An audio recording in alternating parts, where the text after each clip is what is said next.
Welcome back or welcome to the Surf Mastery Podcast, the podcast that helps lifelong passionate surfers to catch more waves and to surf with more speed, style, and grace. I am your host, Michael Frampton. Today's guest is Van Vu. Van is a fellow surf podcaster and has a podcast called Go Surf Basis, where he interviews surf coaches, pro surfers, shapers, etc., and gets into the weeds about how to get better at surfing and how to understand surfing. A podcast very similar to this, but obviously from his perspective. And so it made sense to get him on the show, and summarizes a lot of his learnings in today's episode. Really cool episode. Van is also an entrepreneur and has developed a product around surf paddling. It's what we spend most of our time in the water doing, is paddling. And if you want to stay fit for paddling and get stronger, he has developed a pretty sweet little product. You can go to surfbasis.com and have a look, see what that looks like, how it works. It's very affordable, it's compact, it's the best surf paddling training product I've ever seen, and I back it 100%. He's also kindly offered listeners to this podcast a discount to that product, and if you enter the discount code Surf Mastery without the space, you get a little discount on that of $30, $30 US. He ships globally, so you go to Surf Basis to check out that product. There's also links to his podcast, or you can just go to your podcast app and search Go Surf Basis there as well. Of course, there'll be links to everything in the show notes to this episode, as well as on my Instagram. Van's paddle training product is a physical product, which actually would gel really nicely to my new digital product, which is all about the details of what happens in between when the surfboard is under your arm and the surfboard is under your feet. So if you're frustrated with not catching enough waves, not understanding surfing in general, and especially how to read waves and predict waves, the things that experienced surfers seem to do with ease, well, I go into a lot of details on that stuff, how to read waves, predict waves, water moving, how to understand surf forecasts, surf culture, paddling and positioning, and of course the pop-up and a lot of surf training exercises as well. Everything that most surf courses don't cover.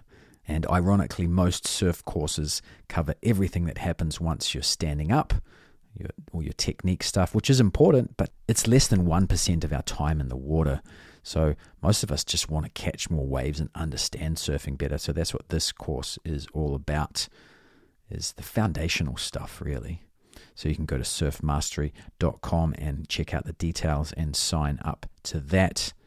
And next week, we've got another episode with Devin Howard, the favorite guest of this podcast. So looking forward to releasing that. So stay tuned. Make sure you are subscribed. And without further ado, I shall fade in my conversation with Van. So today on the show we have Van Vu. Van is a fellow surf nerd. He's obsessed with surfing, and he went into learning about surfing in a strong way, became obsessed of sorts, I would say, and that led him into having lots of conversations with different people, and we share a similar journey because we ended up recording those conversations and sharing them with others in order to help them and on their surf journey. He is the host and producer of the Basis Surf podcast, and he is the founder and creator of the Basis Surf paddle trainer. Van, have I left anything out in that quick little intro? I think those are the big things. But yeah, I'm very excited to get interviewed by you and chat about surfing, and let's nerd out together, because that's what we both love to do. So let's start from the beginning. What's your earliest surfing memory? Oh my God, such a favorite. It's my cousin taught me how to surf. He had long hair, a puka shell necklace. He had a vintage VW bug bus and a bunch of longboards and a hot girlfriend. And he would take me surfing. And I remember going with him being like, oh my God, this is it. This is the dream. You know, I still remember, this is probably still the most magical surf memory of my entire life, more so than any sick wave I've gotten in Hawaii or Indo or Central America or Europe or wherever. But it was July 4th, and we paddled out at night. This was, I want to say, where was it? It might have been Dana Point or Huntington, somewhere over there, somewhere in Orange County. I don't remember. but they had this barge that was shooting off fireworks. It was me and my cousins were just like all little kids, and this barge was shooting off fireworks, but my cousin had the idea of paddling out there with on longboards. And so we just like paddled out there in the longboards on our longboards at night, and we were just lying on our backs, like watching the fireworks blow up above us. And then as we were paddling back in, the basically the ocean, the phosphorescence of it like illuminated it. So every time we were paddling in the water, our hands were glowing. It was like this crazy, insane, wild experience. And I was just like, oh my God, I love this. Yeah. Oh, wow. How old were you then? I was probably like 8, 9, something like that, 10. Yeah. Yeah. And yeah, that's and you have an experience like that, and that's definitely a strong imprint for sure. So then, do you remember when you first got into shortboarding? Yes, for sure. Shortboarding was because I remember, and I think this was a huge mistake that I made, actually. So, I grew up learning how to surf on longboards. And, but I remember, my cousin, and he was always paddling around on a shortboard, and he would just catch waves. And I would watch him catch these waves, and he would catch these waves earlier and better than I would, even though I was on a longboard. And I always thought, okay, well, obviously he's a really good surfer, so I want to surf like him. So I want to ride a tiny chippy shortboard like he did. So that was always my goal. And of course, what did I do? I moved down to riding the shortest, smallest board possible, like from the beginning. You know what I'm saying? And that was probably one of the biggest things that held back my progression for sure. I think that you learn so much on riding longer boards that you can't learn, or it's going to take you a lot longer to learn on a shorter board. Just the way you read the ocean, for example. Obviously you can catch similar waves on a longboard as a shortboard, but if you're catching waves the way you should be when you're riding larger craft, you should be trying to get into those waves as early as possible before they even break, especially if you're riding like a traditional longboard.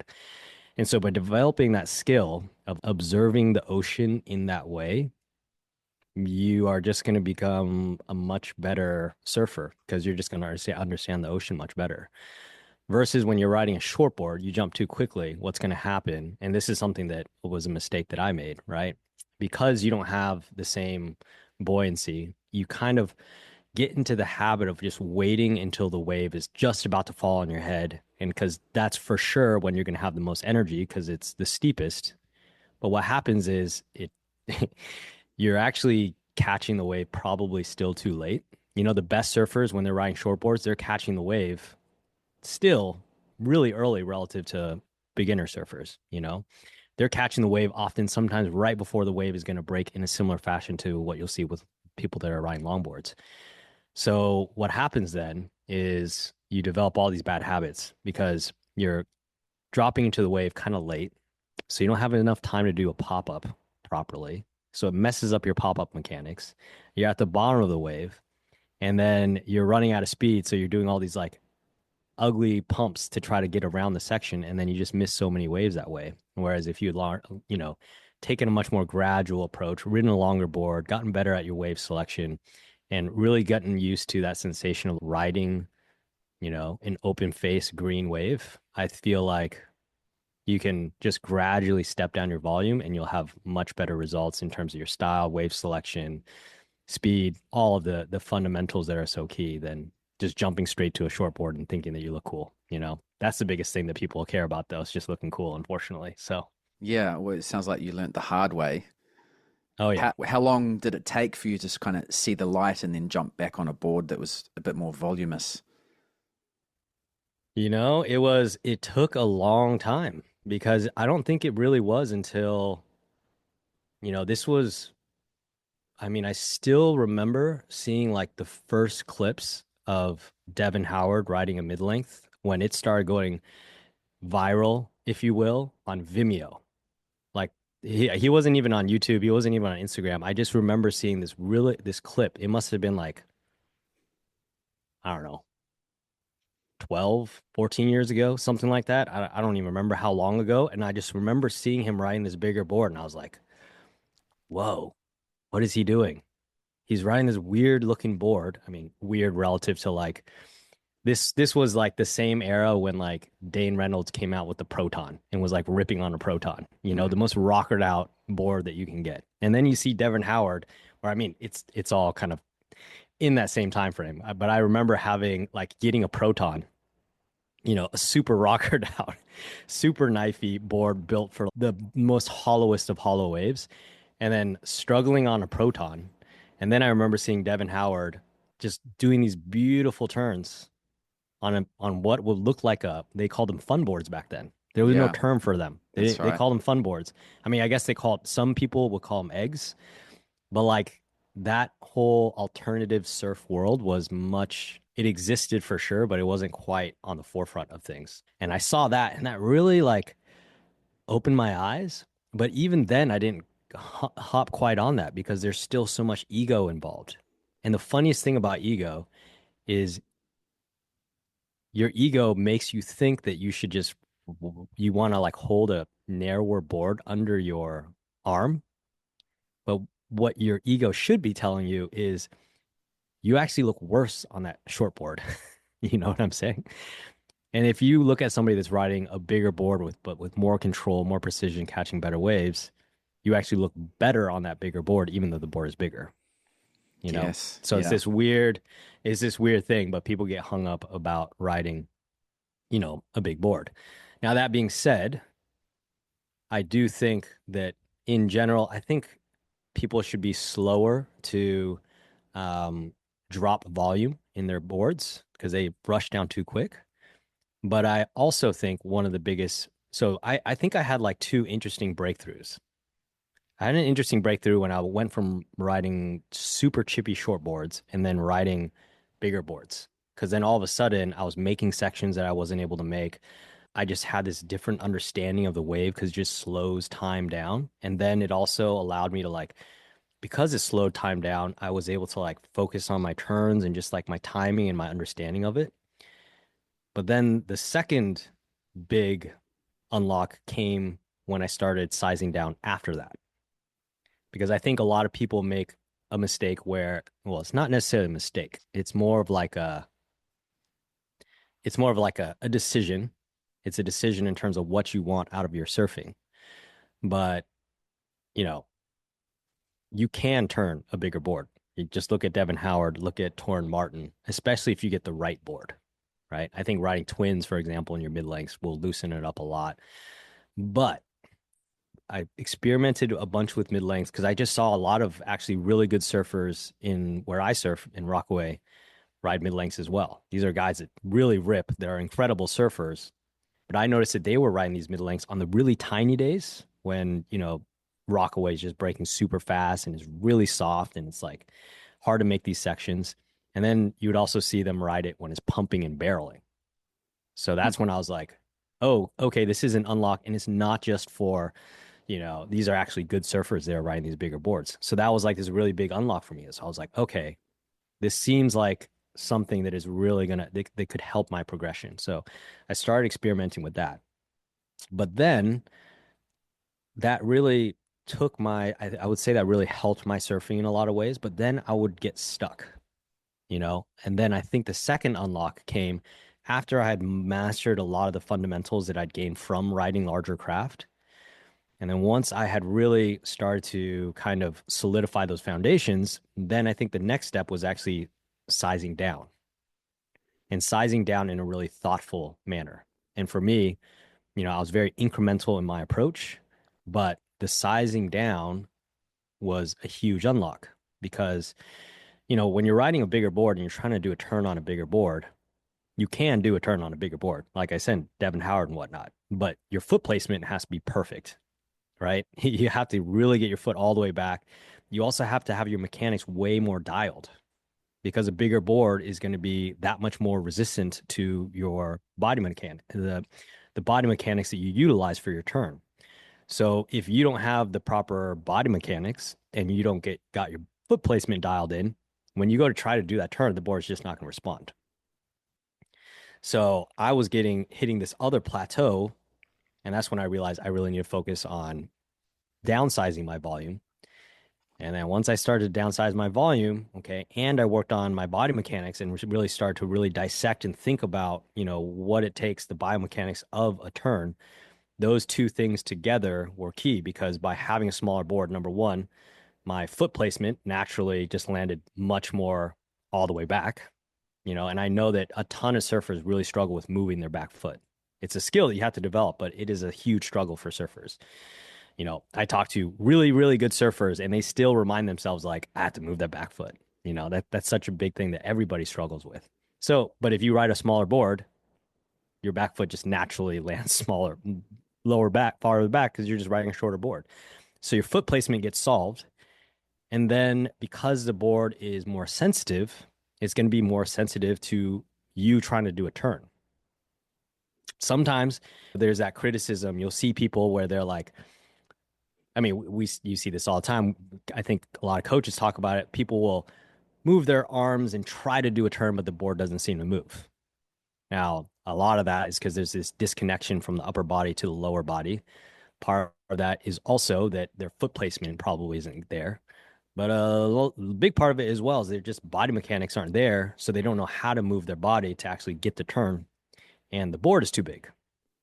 So by eliminating a bunch of those variables, okay, you got a smaller board, so your foot placement is naturally going to be better. Your board is smaller, so it's more sensitive, so it's going to naturally respond to you more. And then what's going to happen is you're going to go through this really, it's a little tricky, but it's kind of like a difficult phase where you're going to experiment a lot with your technique, but it's going to look worse. That's the hard part. Your technique is going to look worse because you're riding a more sensitive board and you haven't figured out the right body mechanics. And that's the problem. You went from riding a rowboat or a tugboat to now you're riding you went from riding a pickup truck or an 18-wheeler and now you're riding an F1 car, right? So when you jump into the F1 car, that thing is going to go all crazy. You're going to be like doing wheelies. You're going to be falling over, flipping, all that kind of stuff. But the thing is, that's a natural part of the process where you need to go through that process. The board is going to be more sensitive and it's going to look worse, but at least you're going to begin to feel, oh, when I do this, the board does this. When I do that, the board does that. And you have to go through that process. But and what you want to do is you want to gradually dial it down so it doesn't become too sensitive too quickly. But once you've done that, okay, then you can really experiment with your body mechanics, how it impacts the board. And then eventually that's really going to, I think, allow you to finally, realize the turns that you've been going for. And so I went from riding like 5 5s up to riding 7 O's. And now my board is a 5-2. Yep. Now I'm back down to 5-2s. Yep. And now I'm finally feeling like, oh, that's what it feels like, truly feels like to do a proper turn on rail. You know what I'm saying? And I'm wrapping all the way back and I'm like, that's a proper turn, and I'm feeling that rail engage all the way around as I wrap around. And I'm like, that's it. And I wasn't able to do that on any other craft until I started to really size down. Yeah. Now, the problem, of course, is when you size down, you need more paddle power. That's the big thing. And we can get into that. But and I think that there's a right size of board. I think you want to dial your quiver in depending on where you're surfing as well. I wouldn't ride a 5.2 with 5.4 rubber in Rockaway, but I would ride that in Central America, right? Yeah. But that's kind of a lot of the evolution or a lot of the thinking that I had to struggle through myself. That's great advice. Stepping down incrementally from a long board all the way through to a short board is the way to do it. I mean, it's laid out in front of us in the movie North Shore, if you recall that one. That's Right. That's exactly what his surfing teacher makes him do. Yeah. Goes from the massive traditional boards, stepping down to clean up his technique, and the thing is, as you progress down, those surfboards you can still keep them and surf, and because then they're relevant for different conditions, and you build yourself a nice little quiver. 100%. Yeah, no, because then you can, I mean, I love busting out the 7.6 every once in a while. I actually got a 7.6 because I'm like, I'm gonna ride this when it's like 1 foot. I have a traditional longboard. I'll ride those guys when it's 1 foot. You're not gonna have any kind of fun on like a smaller craft. So, Yeah. it's like golf clubs or whatever, as they say. Yes. Now, what was the inspiration for starting the podcast? Inspiration was just I wanted to talk to my heroes. Well, the first thing is your podcast was an inspiration for sure because you have interviewed so many legends, and I was like, this was so great, but I wanted to like dig into it. I had my own questions, and I wanted to talk to not just coaches, but I also wanted to talk to pro surfers, and I wanted to talk to board makers as well and shapers, and really get a perspective from like all the different angles, What is it like inside the mind of an elite like Parker Coffin or Dane Gudauskas or Zeke Lau? And then what is it like when I'm talking to a coach who like Doug Silva, who's coaching Seth Moniz? And then what about interviewing Eric Arakawa, who actually makes the boards for, all the best pros that are when they're coming to Hawaii. So I wanted to get that almost three-dimensional view of kind of the best of the best in all the different areas that would help your surfing. And but it was just pure selfishness. I just wanted to ask nerdy questions to, my favorite surfers, and unlock like little hidden gems along the way that would help my surfing. And but I knew for it to get, to have the biggest impact, I was like, well, I want to help other surfers as well because there was so little of that dialogue and that discussion. And your podcast was again a huge inspiration, but I wanted to go even nerdier and more into the weeds a little bit, although you definitely do that as well. And it kind of just like snowballed. I had a couple friends on the podcast, and then I got Isaac Stant, who's a pro surfer. But he grew up surfing with Matt Miola and Albie Layer and all the big Jaws guys that pioneered Jaws. And then I got Matt Miola, and then I got, and it just kind of went from there. So, when you got the world's best aerialists in the world, and that definitely got the ball rolling. And I've just been really lucky to nerd out and just ask all the questions Yeah. that I wanted to. Yeah. Well, listeners of this show love that stuff. So I urge them to go ahead and get into yours, which is Basis Surf Podcast on all platforms, including YouTube. It's awesome. You've gone the extra effort and put the into producing the actual videos and putting them on YouTube, which is awesome.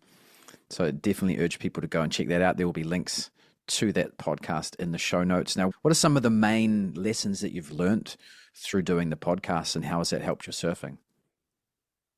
I think it is kind of what I mentioned earlier, where it's like every coach has their own a way of explaining things and their own perspective on things. Of course, there's lots of like small details that have been very interesting that I've learned, but it's almost more. But the interesting thing is when you listen to this podcast enough, and you get these di what can be actually fairly divergent opinions on things. So I'll interview one coach, and he'll be talking about how you want to be really all on your front foot. And then I'll interview another coach, and they'll be like, you want to be all the way on your back foot. And it's interesting. I was talking to Philippe Malveaux about this. So he's a really good coach. He has coached like Kanoa Igarashi. And so let's give you some examples of the continuum, right? So like I know Clayton from Ombe talks a lot about being on your front foot. And then I Mm-hmm. was talking to Shado, North Shore pipe legend. He's like, you got to be all on your back foot. And then I was talking to Philippe Malveaux, and he was talking, and we were actually having this discussion about how it's so interesting that different coaches and different people will have different perspectives. Like, should you be more front footed? Should you be more back footed?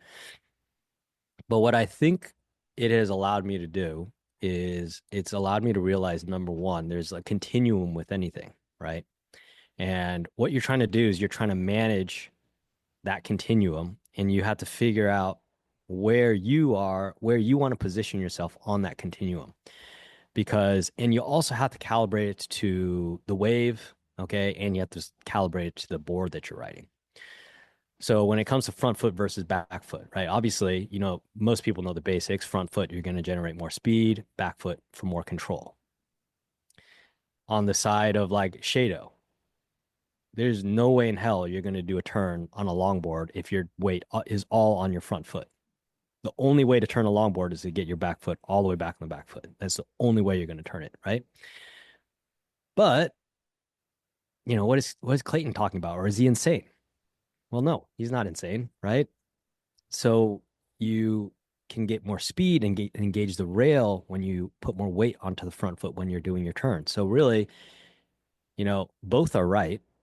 But I think the real question is understanding what that continuum is you want to play on, right? So you have to start to think about, okay, there is such a thing as weight distribution, right? I should be cognizant of how much weight do I have on my front foot? How much weight do I have on my back foot? When am I applying pressure to the front foot versus the back foot throughout the different, sections of the turn that I'm going through? And then you also have to recognize that you have to, and this is where I think working with a coach like you, Michael, or whoever you decide to work with, is really helpful because everybody comes into their technique with certain, what do I say, like tendencies, So Shado, when I interviewed him, I was like, well, have you always been back footed? He's like, no, I actually used to be too front footed. And I had to overcorrect and go much more onto my back foot. And that's what unlocked it for me. Right. Whereas I haven't asked Clayton this, but I wouldn't be surprised if Clayton came from a world where he just naturally was too back footed and he was stalling out. And then what was the big unlock for him is by focusing more on getting weight onto the front foot, he was able to generate way more speed. So I think everybody's coming at technique from a certain, not biased perspective, but a little bit of a biased perspective because this is how they've figured out the problem themselves. And the thing is that it really depends on where you're coming from. So if you're already a really front-footed surfer and then someone tells you you need to be even more on the front foot and then you're trying to do a turn on a mid-length, it's probably not going to work, right? You might actually have to go actually more onto your back foot. And that's where having a coach is going to be helpful because they can actually see what you're doing and be like, oh, you probably actually need to get more on your back foot. Or it might be the opposite, right? You might be riding a short board and you're just doing these really flicky turns and you're just stalling out. And the answer for you might be, oh, you should actually try to get more on your front foot, right? But by understanding that continuum, okay, front foot versus back foot, understanding where you're coming in at it, okay, and then kind of putting all these pieces together, really analyzing your technique and all that, then I think you can develop this much more comprehensive picture and understanding of what's going on. But I think that's just one example of what I mean by how talking to all these different coaches and pros and shapers and whatnot have helped me develop like this, three-dimensional map in my head of different perspectives of how it all actually works. Because I think in a lot of ways, talking about surfing and like being technical discussion of surfing is I've had this discussion with oh my God, I'm blanking. Marcelo, he's an Olympic surf coach. He's at Puro Surf. And he's like, we were talking and he was just like, yeah, surf coaching and discussion of surfing is like kind of still in its infancy. Like, cause he talks about BJJ and BJJ, it's super technical, right? But you're able to practice things and drill things over and over again. And he was talking about I mean, you talk to a lot of pros and you talk to a lot of pros and they're just like, I don't know how I do what I do. Yeah. I, I remember Nathan Florence was like trying to figure out, he went on like air camp and he was like, he went to John, his brother, and was like, hey, how do you do an air? And then John's response was like, I don't know. You just go fast and then you see the section and then you just do the air. That's how one of the world's best aerialists describes how to do an air. So there's a really big disconnect between like so I don't necessarily think that the best surfers are the best teachers. That's 100% for sure Oh not the yeah. case. Yeah, yeah, You know what yeah. I'm saying? So it's like, but the language and the way of thinking about it, especially because surfing as a culture is very resistant to training, resistant to like being technical because it's like a lifestyle. Yeah. It's in and it's kind of still in this infancy.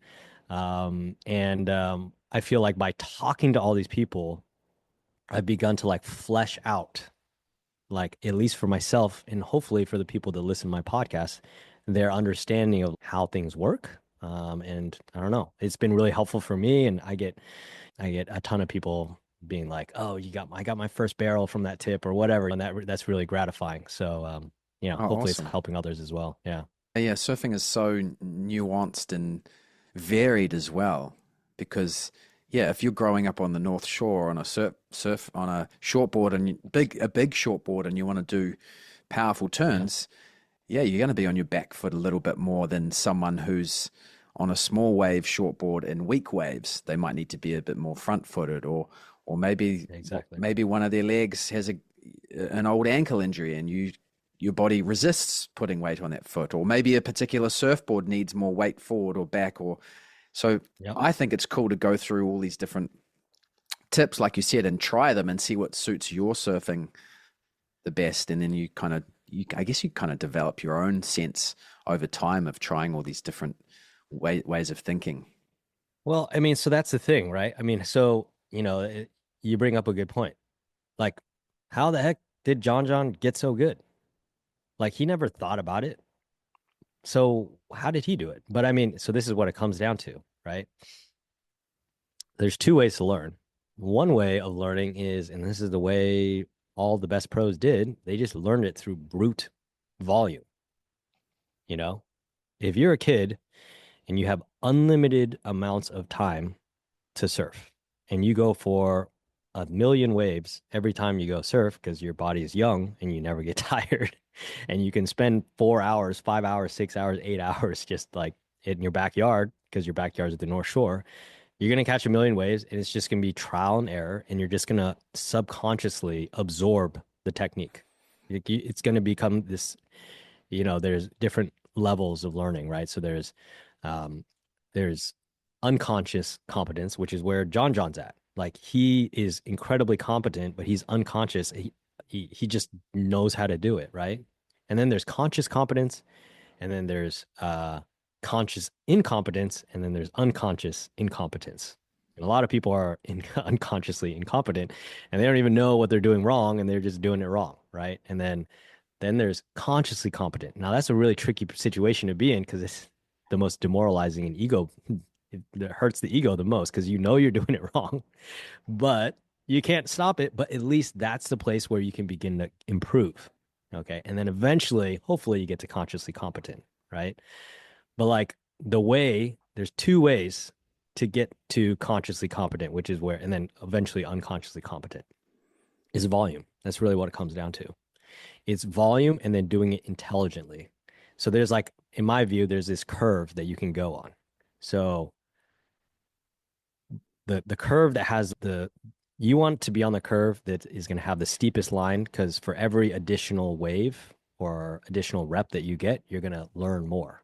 And I think the way you do that is by being really conscious of what you're doing and being aware of what you're doing.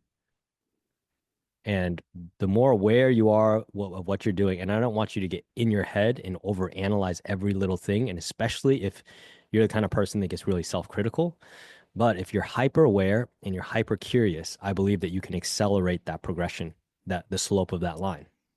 But even if you are super aware and nerdy and you listen to every single one of my podcasts and every single one of your podcasts, Michael, unless you put in the volume, you're not going to have any results because you still need that feedback from the world. So you can have this incredible theoretical understanding, but if you don't combine it, because ultimately this is a sport, if you don't combine it with actual volume and catching more and more waves, your theory is never going to meet the real world. And then as a result, you're not going to progress.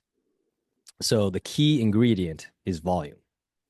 And that's what all the best surfers in the world have. They just surf a lot And then that's Mm. how they get good. And they just figure it out. And they're also genetic freaks, right?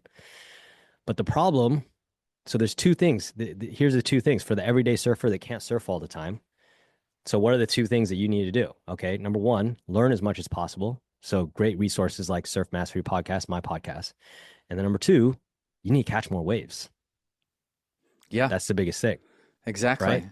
Because Yes. the more waves you catch, the more reps you get, the faster you learn. It's very simple math. Yeah, And the key thing to getting more waves, the biggest limiting factor for most surfers is their paddle power, definitely. and that's why I developed the basis paddle trainer, because that was my limiting factor. That's the biggest thing that was holding me back, you know? Yeah.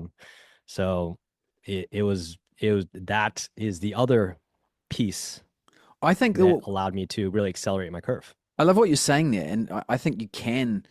Like obviously, if you started surfing when you were 4 and you're paddling every day, as your body grows, you're developing that paddle fitness. But you're also most of these pro surfers, they're kind of genetic freaks. They're so gifted. Yeah. Their neurological level of body awareness is just better than ours. But what you can do as an adult learner or someone who's been surfing all their lives and wants to obsess on it for a period of time, wherever you are in that journey, if you start training on dry land and going through the repetitions of good technique and body position in a mirror, for example, you can increase your body awareness and your surf body intelligence very, very fast, and without getting as much time in the water. However, you're right.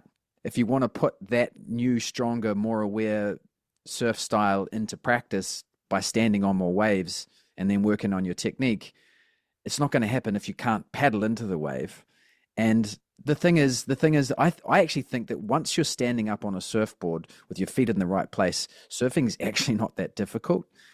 You look at a lot of surfers, especially Oki, they don't even move their bodies that much. They just stand in the right way and they have great timing and balance. But going from lying on your stomach and paddling into a wave with good timing to getting to your feet, paddling into a wave, especially on a shortboard, is an athletic feat, man. It is hard.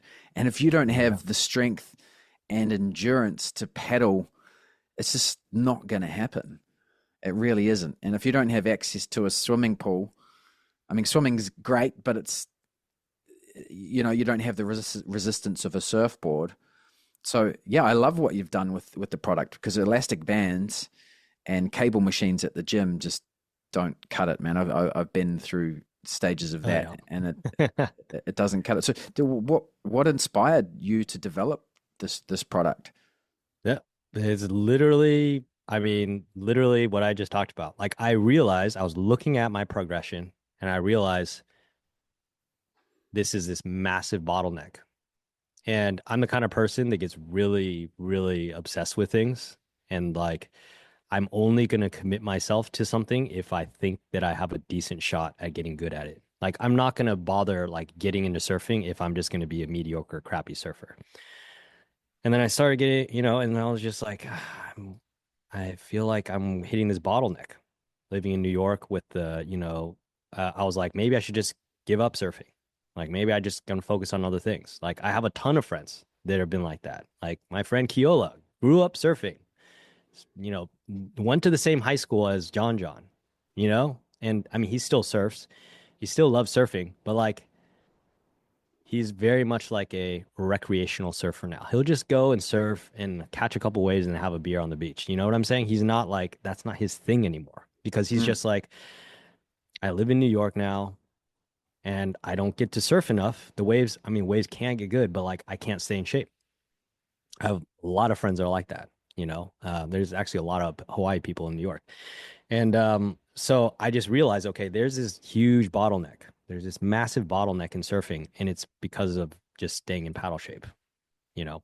Um, Unless you live right next to the beach and it's super convenient for you to just like run out the. I have friends that live at Rockaway Beach, literally 5 minutes from the beach, and they complain to me about their paddle fitness because when it's cold in here in New York, you can go several weeks before there's good waves. mm. If it's freezing and snow is on the ground and the wind is howling at 40 miles an hour, do you really want to get into a 5'4" wetsuit and then paddle around in 1 foot waves? No, a lot of people are not going to want to do that, you know? So I was just like, and then, so I was just like, how do I stay in shape for these swells? How do I stay in shape when I am going to go on a surf trip? So I tried all the things you were just talking about. I tried elastic resistance bands. I roll up on trips and I would get smoked. Okay. I tried funny exercises on the cable machine. I would get smoked. I would go to the pool. This is how desperate I was. Just everybody that's listening, just imagine the kookiest guy in his swimming pool strapping a flotation boards to his chest to pretend like it was flotation on a surfboard and then paddling around with that. You would think it would have worked. It still didn't quite do it. There's something about, like I wasn't able to train getting into that arch, maintaining that prone position with that arch is incredibly. I have so many people who are like, that is my biggest limiting factor. I just can't stay in that position. Mm. And what people don't understand is that holding that position has such a huge impact on your paddle endurance. Okay. Because a lot of people really struggle with their paddling just because of the recovery stroke. That's the limiting factor. When like you get into that, you're like, I can't lift my hands and like do another paddle. Mm. That's because all these tiny little rotator cuff muscles that are required when you're doing external rotation and abduction, those don't get worked at all doing anything in regular life. Like daily modern life, you never work out those muscles. And then you go from not surfing, have not surfed for 3 weeks, and you go on a surf trip and you're surfing 5 hours a day for 10 days straight. What's going to happen to you? You're working these tiny little muscles. So you're not doing that prone position either. You're doing the opposite when you're sitting at a desk. So the Yeah. thing is that those two things are very interrelated though, because if you don't have enough arch in your back and you can't maintain that for long extended periods of time, then what's going to happen is your shoulders and your chest are going to drop down to the board.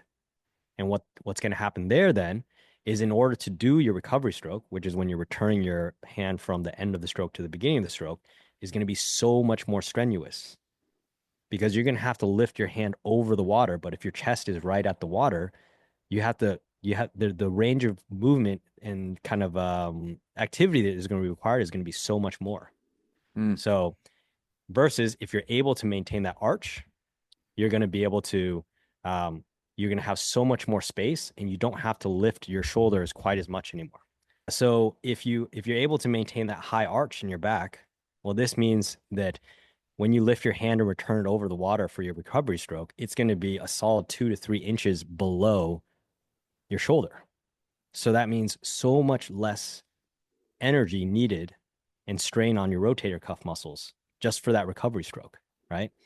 Those two things are when there's hundreds of people in my community, that I'm helping that have gotten the trainer and I'm watching their technique and I'm watching them. And those two things are some of the most common mistakes that I see there are the limiting factor for these guys.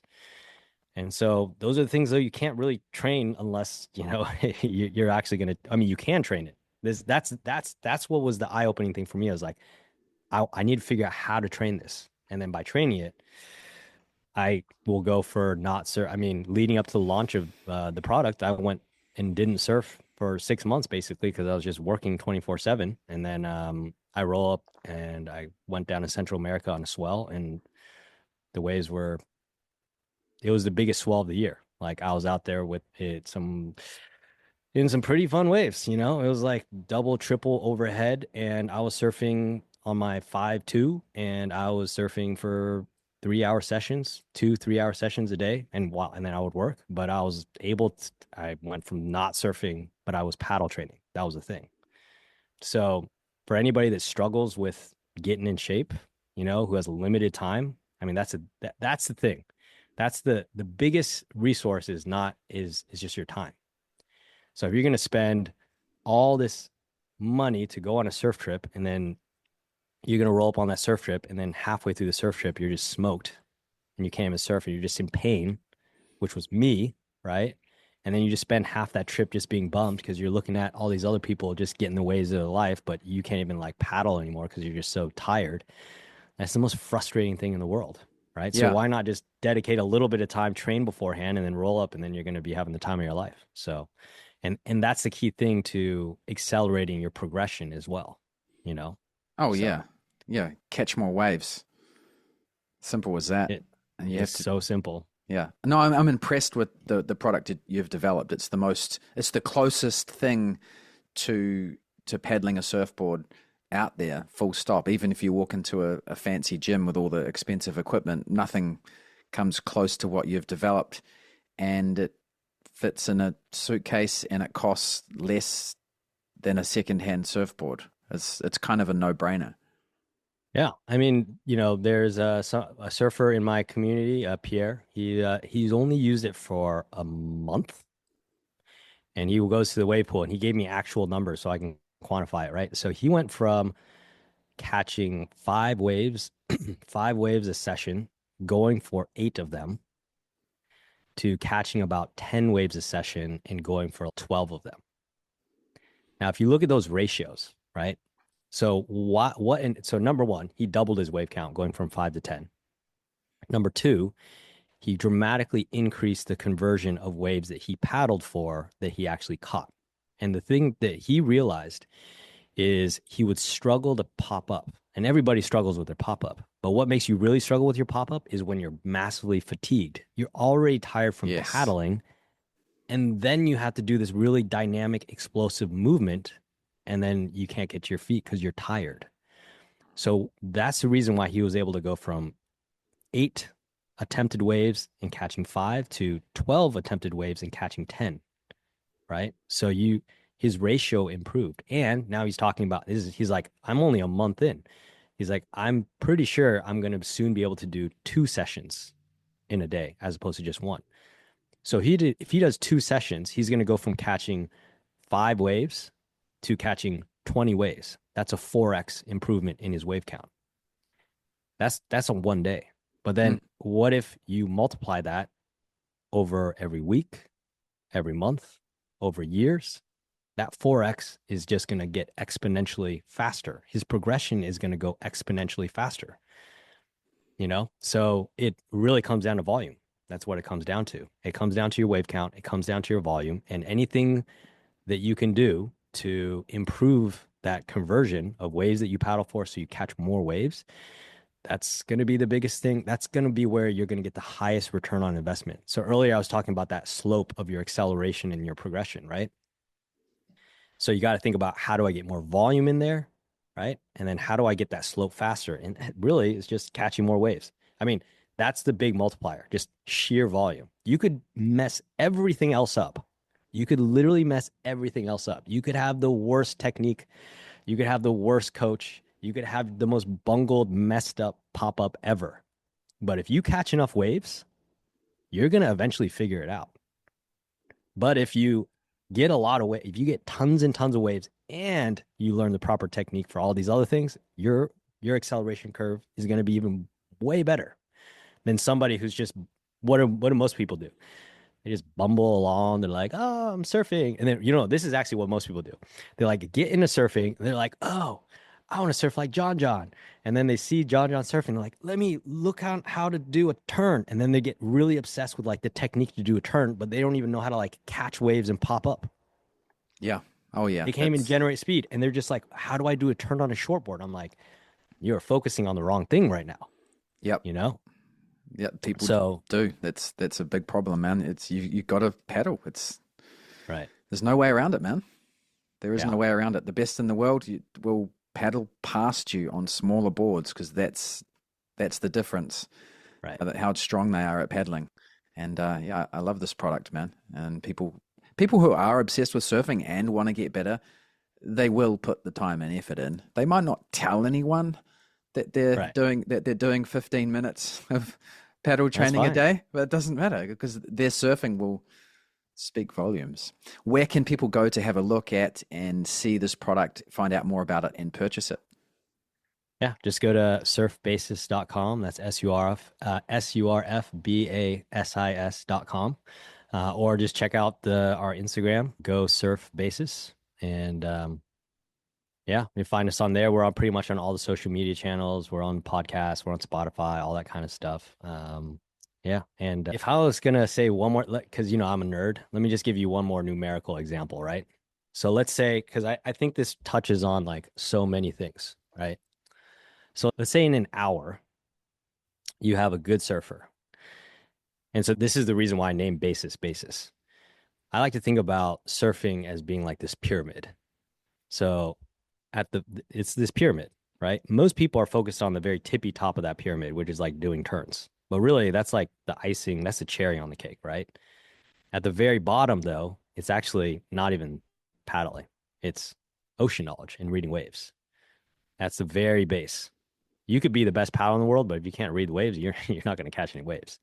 But then above that is your paddling, and then above that is going to be your pop up, and then above your pop up is speed generation, and then you get to do turns.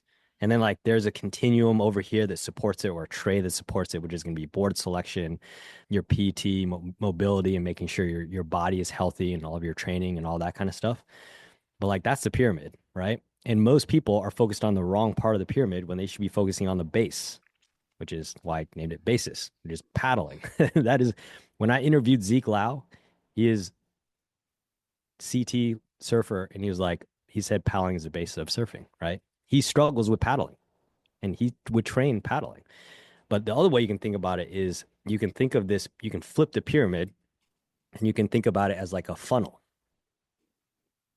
And what you're trying to do is you want to make that funnel as wide as possible to catch as many waves. And then you want to convert as many of those waves into good waves as possible so you can get more reps, so you can do more turns. And then that's what's going to yield the biggest progression. So if you look at a good surfer, what's going to happen is they have a really wide funnel because they have really good wave reading. And so let's say that they can, in an hour, they can identify and catch 10 waves in a session. Okay. Now, of those 10 waves that they identify, let's say they have the paddle power because they're in good shape to catch 9 of them. Then they can pop up on 8 of them. And then let's say they successfully pick the right line, generate speed, and then get to do turns on 7 of them. Right? 7 or 6 of them, something like that. Now, compare a beginner surfer or a beginner intermediate surfer. So in that same hour, they may only see 6 waves. They may only have the paddle power to catch 3 of them. They pop up on 2 of them, and only on 1 of them did they even get to ride it, and they may not have even gotten a section to do a turn, right? So then what is that ratio then? You're looking at 6 waves that the good surfer is going to get versus 1 wave for the beginner surfer. That's a 6-to-1 ratio. Yeah. That's in 1 hour, right? Now, that's 1 hour, but then what if, if you're a good surfer and the waves are good, you're going to surf for 3 hours. So you're going to get 18 waves if you're a good surfer. If you're a beginner surfer, you're not even going to be able to surf 3 hours because you're going to be too tired and you don't have the paddle power. So you may only surf 2 hours. So you're going to get 2 waves. So now you can going 18 waves versus 2 waves.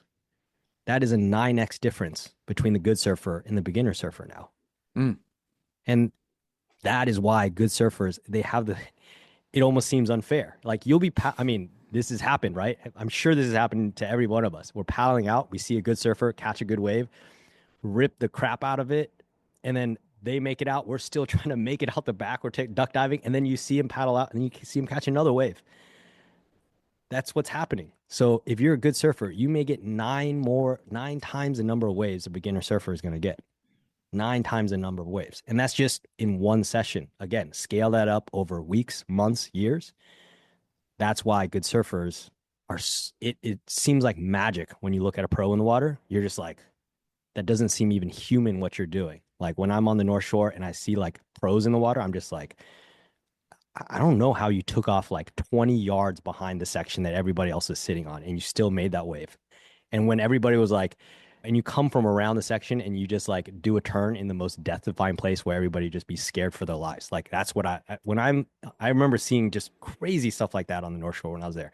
I'm just like, but they're catching 9 waves, 9 times as many waves every single time they paddle out versus like a normal surfer. And so it's almost disheartening because you're like, well, what am I going to do? Well, focus on the fundamentals, catch more waves, get your paddle power in shape, and you're going to be able to increase your ratio and you're going to be able to catch more waves and your acceleration curve is going to dramatically get steeper versus someone that isn't training. Yeah. If you can bump that conversion ratio for any of these components even a little bit, it is going to pay dividends. And you got to think about compound interest, right? Don't think about it in terms of like, one session. Think about it. Session over days, months, years. Because this is a game of years. That's Oh, surfing, yeah. right? Yep. It's a game of years. So you really have to think about how are you going to get steep in that curve over years. And then if you just pay attention to that long-term, big-term objective, don't even worry. That progression will take care of itself if you put enough volume into it. So, yeah, I don't know. It's something I feel really passionate about. So I just wanted to, share that. So, Oh, yeah, I totally agree. And furthermore, it's not just the beginners. Like, even if you're out in the water and you're as good a surfer as the surfers that are sitting on the peak, but they surf every day, they're just going to out paddle you. They're going to snake oh you. yeah, oh So yeah, even if you're a good surfer and now you're working lots and you don't have time to get in the water, well, yeah, you want to oh go yeah. out there and compete. You got to keep your paddle fitness. It's the first thing to go in terms Oh, of surfing 100%. surfing skills and surfing fitness. It's the first thing to go. So maintaining that surfing fitness is key. Like even when I was living in Sydney, Tom Carroll was open ocean swimming every day Yeah, just to keep up paddle fitness. yeah. Yep. That's what it is. That's huge. Yeah. Yeah. Van, thank you so much. Remind us again of the website and the podcast. Yep. It's surfbasis.com. That's surfbasis.com. And so if listeners want a discount, you guys can use the code SurfMastery and get a discount and get your wave counts up. Awesome. There'll be links to all that stuff in the show notes and, of course, on my Instagram with this post as well. Van, thank you so much. Appreciate your time and your efforts in the podcast. And, of course, I imagine it was a hell of a journey developing such a product. So thank you for doing it. Yep. It was 3 years. I traded a 9 to 5 for a 24/7 for 3 years, but hopefully I'm going to be able to help some people along the way. And that's what makes that's what will make it all worth it. So, yeah. Awesome. Thanks, Van. All right. Thanks for tuning in to the Surf Mastery podcast. Make sure you go through the back catalogue. Make sure you check out the Surf Mastery mini course at surfmastery.com. And of course, go ahead to Surf Basis and check out Van's product and his podcast. That's surfbasis.com. And remember to use the discount code Surf Mastery without the space to get $30 off his surfing fitness paddle strength fitness trainer thingy. It's pretty awesome. Go check it out. You heard us talk about it on the show. So yeah, surfbasis.com, links to everything in the show notes. Looking forward to releasing the Devin Howard podcast next week. So stay tuned. Make sure you are subscribed.